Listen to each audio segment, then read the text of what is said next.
Life is red, ES is blue. This video should show you what to do.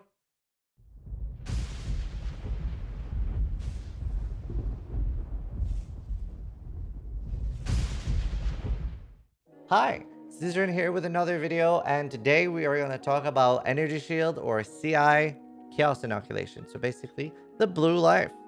So, why in Path of Exile do some people have blue life, and as you can see here, I only have 1 life? Well, that's not a lot. How do I deal with chaos damage? How do we make gear for it, and what's different? Why is it better? This is currently my Assassin Power Siphon Instacker. On this character, I have a node allocated called Chaos Inoculation. Maximum life becomes 1, and I'm immune to chaos damage. Now, there are 2 different ways. Well, actually, there's several ways of dealing with chaos damage. Chaos damage bypasses energy shield, so you generally never take energy shield chaos damage, with some exceptions. You can also, instead of going chaos inoculation and becoming immune to chaos this way, you could be hybrid, which is something we do on Inquisitors. Then you still generally have a large amount of life pool, and you can use a Chevron's wrappings. This makes that your chaos damage does not bypass your energy shield. That means that you can go low life and allocate this, which is really good, gets you more damage, and you can usually you're reserving something on your life to put you low life. There's also Ivory Tower. Ivory Tower basically makes that you take your chaos damage on mana, and then you sort of go low life, but you have a shit ton of mana, and it's usually an Archmage build. There's also this potion, which is a weird playstyle, but its chaos damage does not bypass energy shield during the effect.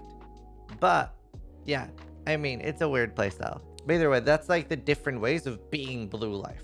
And how does it work? Why do we do it? Generally, it's a lot easier to stack a large amount of energy shield than it is to stack a large amount of life. If I have 8,305 energy shield or 8,305 life, that's the same value, right? It's not like 2 points of life counts for 1 point of energy shield or anything like that. 1 to 1, they're the same. And then you have like different amounts of mitigation with, you know, like endurance charges, evasion, armor, etc. On energy shield, you can usually stack up a way bigger amount of energy shield because the numbers are just higher. So this character that I'm on right now is actually getting just such a large chunk of its energy shield from intelligence. And stackers in general are very expensive characters. But if we look at like energy shield gear, so just like look at my chest here, right? This isn't actually a very high amount of energy shield. You can get 700-800, but let's compare this to life. Combs Hard is the highest life you can get on a chest, and that's 500 with coming at a penalty of 0 sockets. Whereas on a chest like this, you can get 700-800 ES, you can get 200-300 ES gloves, 350-400 ES helmet, 500 shield, and 200 plus boots. And you can get percentage energy shield on rings with Crusader rings. There's a lot more options for energy shield to stack really high. Daniel lately had like an occultist build with like 15k ES or something like that, and you can very a lot easier get to that amount than you can on a life build. And in this video, I really want to talk about like how we gear and create gear for those builds, because they're different than life builds, and you care a lot more about the base type. It's a lot more important, so we're going to go over those. And you need multiple roles. So those are things that are really, really important here. So first, let's cover all the best in slot bases for just energy shield values. Val Regalia is the best chest. If you are a Trickster, Trickster has a mechanic in the Ascendancy that converts the evasion of a chest to energy shield. So a chest like this is basically the same as like 700, 750 ES Val Regalia, but you still get to keep the evasion. So Sadist Garb or Val Regalia is the best chest, depending on what you are there. Other than that, we have the Hubris Circlet, we have the Sorcerer Gloves and Sorcerer Boots, and a Titanium Spirit Shield. Now, there are other bases that aren't terrible, but generally, these are the best in slot ones. Now, as an example, let's look at my shield as an example. So this is actually fairly low energy shield for a gear piece of ES, but we only have double tier 3, and even that with the crafted here gives us almost 300 energy shield. So we can look at like different mods. We'll use PoE DP, which is like generally what I use for looking at what mods can be rolled, etc. For body armor, int armor, we can see that we have energy shield here. This is the hybrid ones, and the hybrid goes all the way up to 30 flat energy shield, We have the Seraphims, goes up to 42%. So this is hybrid, meaning you could still have the high percentage energy shield as well. You could have this one with this one. And we see the highest item level here is item level 86, giving you 10% more than item level 84. Very, very important to have with the flat energy shield as well. So to get a good piece, if you're able to get Resplendent with also Unfaltering, then you already have a pretty good chest piece. And obviously you could have one of the either the flat hybrid or the percentage hybrid on top of that, or maybe you have an influence thing that you want, which in my case there was the explosion. So making gear like this, there's a couple of ways you can go about it. It's actually not too unreasonable to alteration craft these, because if you see on the different rolls, the weight is actually the same whether it's the lowest tier or the highest tier. So unlike something like, let's do a quick example of crafting like Merciless on a weapon, you can see that the highest roll of physical has a very, very low weight, meaning that the chance to get the 40 to 49 is infinitely higher than being able to get Merciless. So it is actually very reasonable to just use alterations. Once you get one of the high tier 1 energy shield rolls, you regal and you hope you hit the other one. That is actually not very unreasonable. Another way is dense crafting. This is using fossils, and you'll just add basically an extra 0 to the anything that has the defense tag. So pretty reasonable to craft with this. And obviously the easiest is harvest.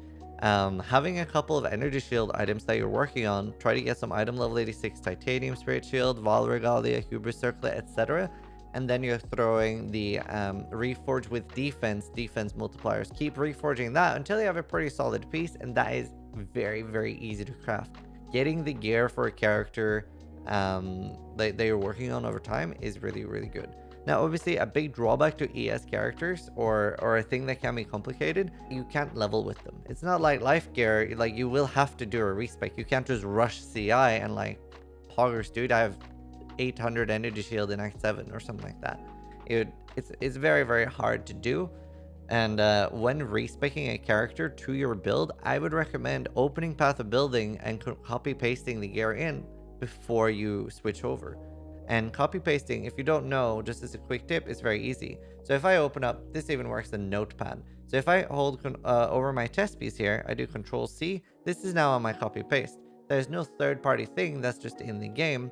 And you can paste this straight into Path of Building. You don't need Notepad, obviously. There's just showing that it's not a third party thing at all. It's just a really, really good feature of the game. So you can simulate your gear before you do the swap, because sometimes I get people that are like, hey Ziz, I swapped to CI, but I have 3k yes, what do I do? And I'm like, well, Jeremy, you're kind of fucked. So let's do a quick example, because my helmet right now is being a piece of shit, and it's not really doing what I want it to do. And I don't have a huge need for Exalted Orbs here on Solo Self-Fan. I do use them quite a lot for multi-modding and stuff like that. But I'm about to show you guys like a good example of how I use some of the harvest crafts. Here, I have a couple of remove random non-defense and add a new defense modifier. And I also have augment defense modifier. Now, augment defense is very rare, whereas I'm actually getting quite a lot of these non-defense to defense ones. So what are some good ways of using that? So if we look at this this helmet right now, I have perfect suffixes. I'm never going to touch these. And I have garbage prefixes that I've been trying to reroll, but I'm not hitting any good energy shield ones. So what are we going to do next? I'm actually going to slam this. Now, if I hit like really, really high energy shield, that's amazing. If I hit low energy shield, I'm actually not going to do anything else, because then I want to reroll prefixes again. I want to either hit like very least tier 3 energy shield or higher. But let's see what happens when I exalt. So I hit mana. This is actually fine. So what we're going to do now, I am going to craft a garbage hybrid roll, because this is actually a roll I don't want on my helmet. So any of these is fine. Now we're going to do something interesting, and I'll explain why. Now we're going to do non-defense to defense. And probably some people are thinking like, what if it hits your intelligence, Zizaran, or your intelligence, or your lightning resist? Well, it actually can't, because what happens now is that it can't remove my intelligence and add defense because all the defense modifiers are prefixes. And obviously in Path of Exile, we can't have 4 prefixes and 3 suffixes, right? Or 2 suffixes. That doesn't work, except for on one ring, but that doesn't matter. So what's going to happen now is it's going to either remove the physical damage to spells, or it's going to remove the mana, and it's going to give me an energy shield modifier. And we're hoping for that to be a tier 3 or higher, or I have to reroll. So now it gave me tier 4 energy shield. I don't want that. So I am now going to do pretty much whatever with this helmet. I will just throw normal flat energy shield on. Sure, I'll keep that for now. And then whenever I get the one that says like, can't remember the exact wording, but it says something like reroll prefixes, keeping all suffixes. Then I'll use that and it'll, you know, hopefully eventually have a couple of really high energy shield modifiers. I want my helmet to have at least 300, ideally 350 energy shield. So that is like a really, really good thing. Do remember that on tests, there is a energy shield suffix, regenerate percentage of energy shield per second. If something doesn't have a suffix, it's only ever doing the prefixes, like the example here on the helmet. And if I did non-defense to defense now again, it would guarantee to remove the hunters. So this is a way that on some items you can basically force remove the mana when that is the case. So those are like the main ways to craft energy shield gear, and just wanted to make like a quick TLDR. The big difference there is basically that you do need like 2 high rolls. It's kind of similar to physical damage on weapons, where you don't just want 170% physical damage, you also want flat physical damage, right? So that's the main difference from life, and makes it a little bit more complicated. And obviously you don't use a life flask anymore and stuff like that. I hope this video helps you guys. Hope you guys are enjoying the YouTube content and Ritual League. Thanks so much for watching. Sub if you like the content, but more importantly, try to die less than I do.